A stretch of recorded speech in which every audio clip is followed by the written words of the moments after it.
Hola amigos, continuando con el libro de Tony Robbins Inquebrantable, vamos a hablar del capítulo número 3, que se denomina Comisiones ocultas y medias verdades. Debo decir que después de leer este capítulo del libro, comencé a ver con más detenimiento los resúmenes mensuales que me envían los brokers. Comenzamos con una frase del Lobo de Wall Street protagonizada por Leonardo DiCaprio, la cual nos dice: el nombre del juego es mover el dinero del bolsillo de tu cliente hacia el tuyo. A menudo le pregunto a la gente: ¿por qué inviertes? Recibo diversas respuestas que van desde grandes ganancias a seguridad financiera, jubilación e incluso una casa en la playa. Pero al final casi todas esas respuestas acaban coincidiendo, porque la mayoría de las personas realmente quieren, independientemente del dinero que tengan, es libertad.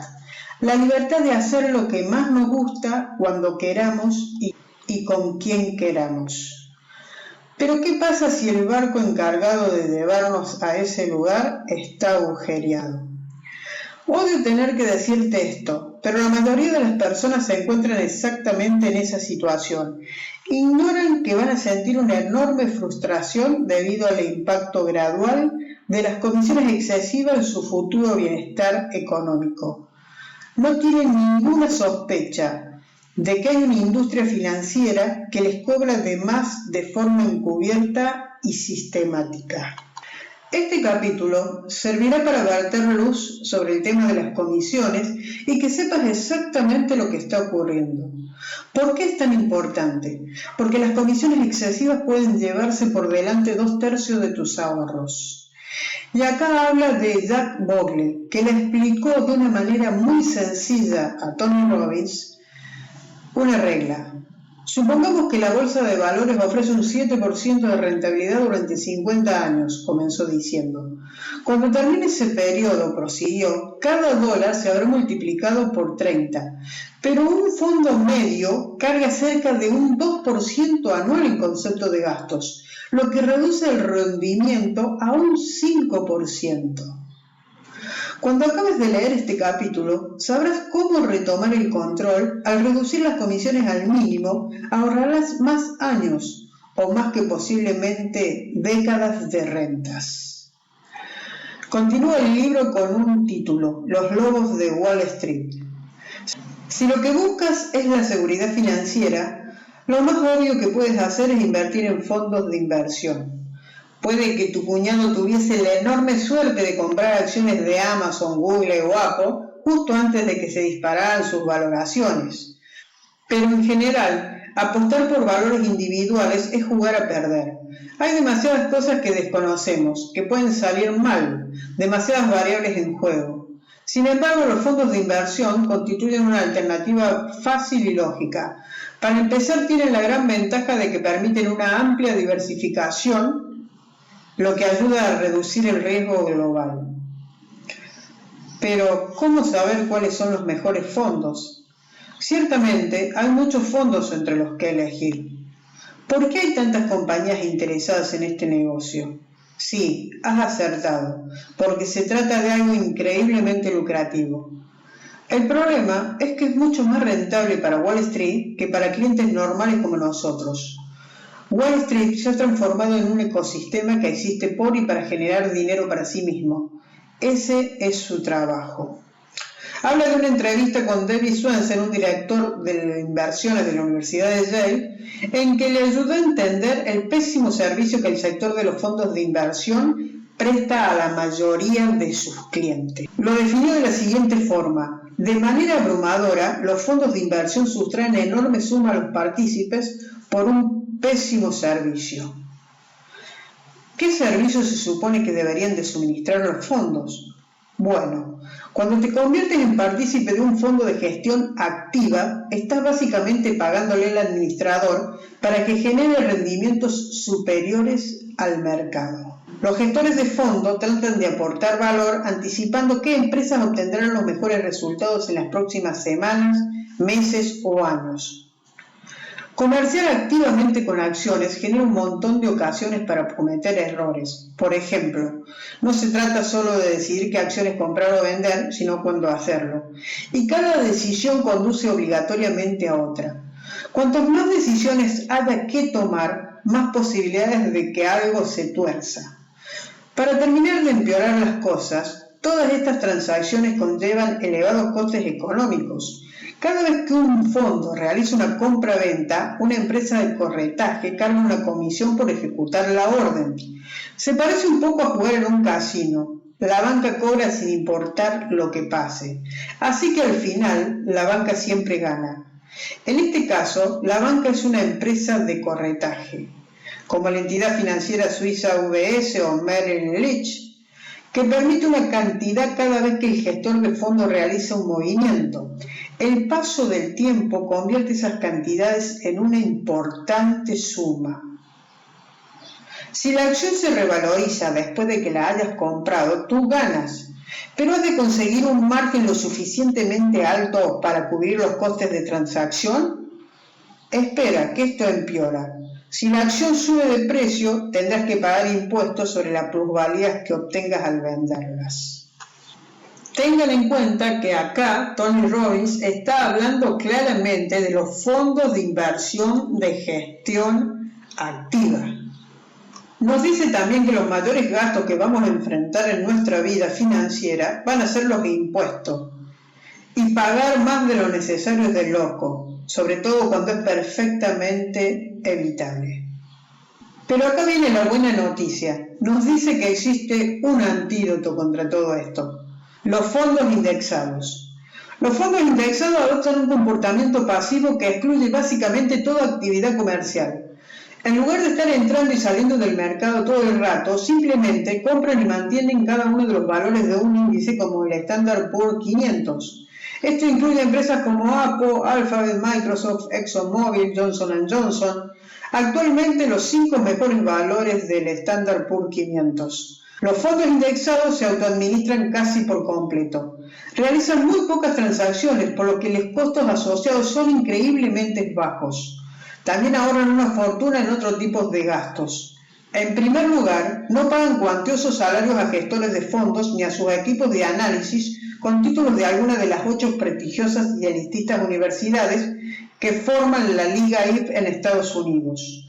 Un fondo indexado te protege contra todas las decisiones impulsivas, equivocadas o desafortunadas que los gestores de fondos activos son susceptibles de tomar.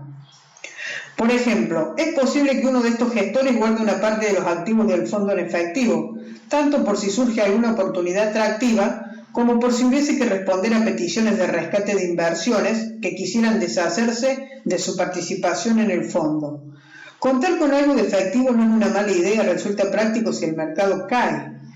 Pero el dinero en efectivo no genera beneficios, por lo que a la larga rendirá menos que las acciones. Además, los costes por capital no invertido resultantes afectarán de forma negativa al rendimiento de los fondos. ¿Y qué hacen los fondos indexados? Pues al contrario que los fondos de gestión activa, mantienen prácticamente todos sus activos invertidos. ¿Qué demonios adquiero realmente cuando invierto en un fondo de gestión activa? Bueno, lo más probable es que esté comprando una mezcla explosiva de errores humanos y comisiones altas. Vuelve a hablarnos de David Swensen en su charla con esta persona, le vuelve a hacer la siguiente advertencia. Cuando observo los resultados después de comisiones durante periodos de tiempos razonablemente largos, te das cuenta de que es casi imposible que puedas superar al fondo indexado. Y acá claramente Tony Robbins nos dice que cuando nosotros invertimos en un fondo de inversión de gestión activa, en donde nos prometen que dichos gestores o administradores van a ganarle al mercado, termina siendo al revés. Casi ninguno de esos fondos de inversión de gestión activa le terminan ganando a los fondos indexados a través del tiempo. Vuelve nuevamente sobre las comisiones. Nos pregunta, ¿has intentado alguna vez calcular las comisiones reales que pagas por los fondos en los que participas? Si la respuesta es sí, probablemente te hayas fijado en la etiqueta de gastos totales o TER, que contempla los honorarios de asesoramiento, costes administrativos tales como envíos postales y gestión de archivos, además de los imprescindibles gastos de oficina que incluyen entre otros refrescos y capuchinos gratis.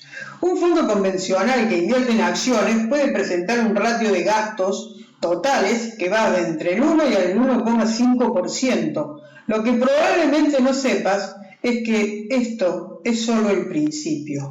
Nos habla en el libro de que hace unos cuantos años Forbes, la revista, publicó un fascinante artículo titulado "El verdadero coste de participar en un fondo de inversión", y les dio que la suma total en gasto puede llegar a alcanzar al 3,17% anual. Dicho de otra manera, un fondo de gestión activa que te carga un 3% anual es 60 veces más caro que un fondo indexado que te carga un 0,05%.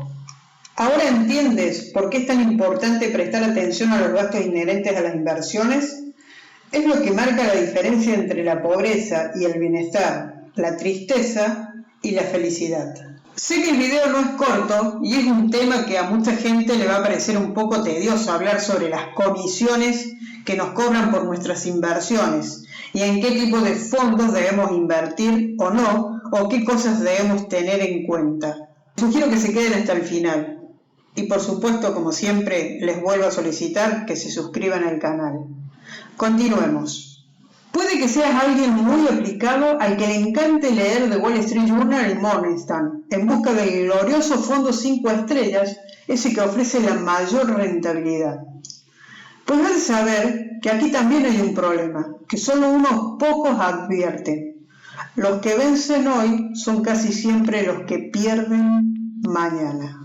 Habla sobre un artículo que escribió The Wall Street Journal sobre un estudio que había analizado el rendimiento a 10 años de los fondos que en 1999 habían sido clasificados como 5 estrellas por Morningstar. ¿Cuál fue la conclusión a la que llegaron los investigadores? De los 248 fondos de inversión que contaban con 5 estrellas, solo 4 la conservaron 10 años más tarde. A este fenómeno se le conoce popularmente como reversión a la media, una forma elegante de decir que lo que vuela muy alto termina por caer, reinvirtiendo a la media. Por desgracia, hay mucha gente que elige invertir en esta clase de fondos sin saber que están cayendo en la trampa de comprar lo que está de moda, normalmente justo antes de que ya no. En el título siguiente nos dice, ¿podría ir a peor? Una empresa creará, por ejemplo, 5 fondos de inversión y hará todo lo posible para que funcionen bien. Al final, solo lo consigue uno. Entonces, eliminan los 4 que han fracasado y promocionan el fondo ganador basándose en su excelente historial.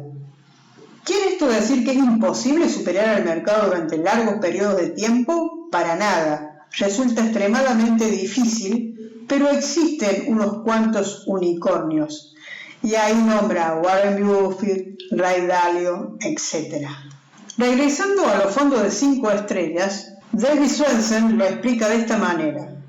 A nadie le gusta decir que tiene su dinero colocado en fondos de 1 o 2 estrellas. Prefieren invertir en fondos de 4 y 5 estrellas y presumir de ello en la oficina.